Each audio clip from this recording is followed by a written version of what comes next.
Kemudian tiba-tiba tangan mulai berkeringat, jantung berdebar, bahkan tak terasa pikiran menjadi kosong. Benar. Jika iya, tenang, kalian tidak sendiri. Dalam berbagai penelitian, dikatakan bahwasanya sekitar 75% siswa SMA mengalami kecemasan dalam berbicara di depan umum, khususnya di depan kelas. Bahkan penelitian lain juga mengatakan bahwasanya kecemasan atau ketakutan berbicara sering terjadi di usia 16 sampai 20 tahun dibandingkan dengan usia dewasa. Nah, hari ini kita akan membahas bersama bagaimana mengatasi rasa ketakutan tersebut, mengendalikannya, dan mengubahnya menjadi bentuk keberanian. Di era digital seperti sekarang, siapa yang berani berbicara, maka ia yang akan mudah untuk bersinar. Baiklah, teman-teman semuanya, kecemasan atau ketakutan bicara itu bukanlah hal yang aneh ataupun hal yang buruk. Dalam studi pendidikan, dikatakan bahwasanya banyak siswa SMA yang takut dinilai oleh teman atau guru, kurang percaya diri, merasa kurang cukup siap saat berbicara. Bahkan ada yang merasa grogi, khawatir, takut salah dalam mengucapkan kata-kata. Dan bahkan sebagian juga takut jika ditertawakan.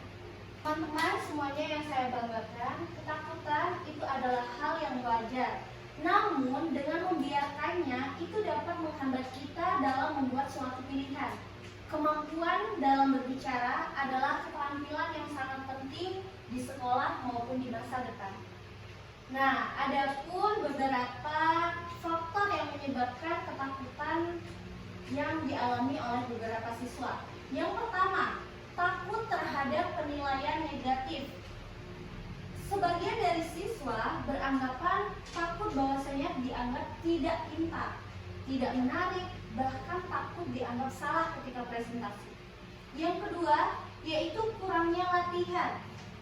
Semakin sedikit teman-teman semua untuk berlatih, maka semakin tinggi pula rasa takut yang akan muncul pada diri kita. Yang ketiga, yaitu kurangnya persiapan, seperti tidak mempelajari materi. Alhasil, ketika presentasi, tubuh menjadi panik. Yang keempat, yaitu pengaruh lingkungan. Nah, pengaruh lingkungan ini bisa disebabkan oleh teman yang suka mengejek atau guru yang sering menuntut. Alhasil, siswa jadi merasa lebih takut dalam berbicara. Dari semua penyebab tersebut, tentunya terdapat langkah-langkah yang tepat dalam mengantisipasinya.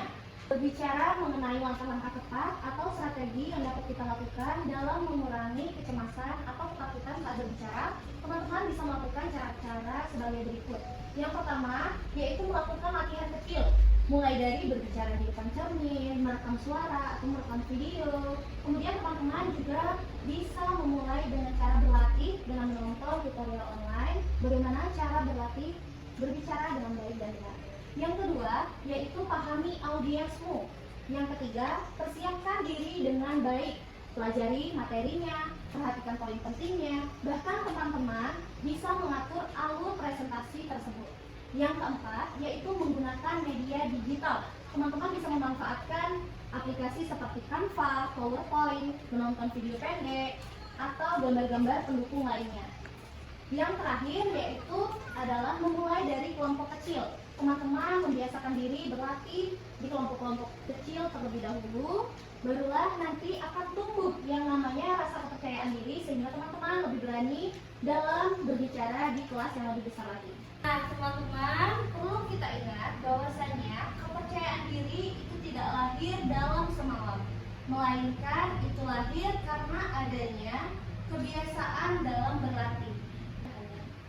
Teman-teman semuanya perlu diingat bahwasanya kepercayaan diri itu tidak timbul dalam semalam, melainkan itu tumbuh karena adanya kebiasaan dalam berlatih. Jangan tunggu sampai sempurna untuk bicara, karena keberanian itu justru akan lahir karena kita berani mencoba meskipun kita masih merasa takut. Teman-teman semuanya, presentasi di depan kelas bukanlah hal tentang tugas sekolah saja, melainkan memberikan kita kesempatan untuk meningkatkan, melatih kemampuan yang ada pada diri kita. Teman-teman semuanya yang saya banggakan, ketakutan atau kekhawatiran dalam berbicara di depan umum bukanlah akhir, melainkan langkah pertama untuk menjadi lebih kuat. Di era digital seperti sekarang, kita diberikan peluang untuk belajar, berlatih, berkreasi, dan menunjukkan kemampuan kita. Mulai hari ini, mari kita hidup dengan tekad, berani berbicara, bersinar di kelas, dan bersinar di masa depan. Terima kasih atas perhatiannya. Saya ucapkan terima kasih. Wassalamualaikum warahmatullahi wabarakatuh. Waalaikumsalam warahmatullahi wabarakatuh.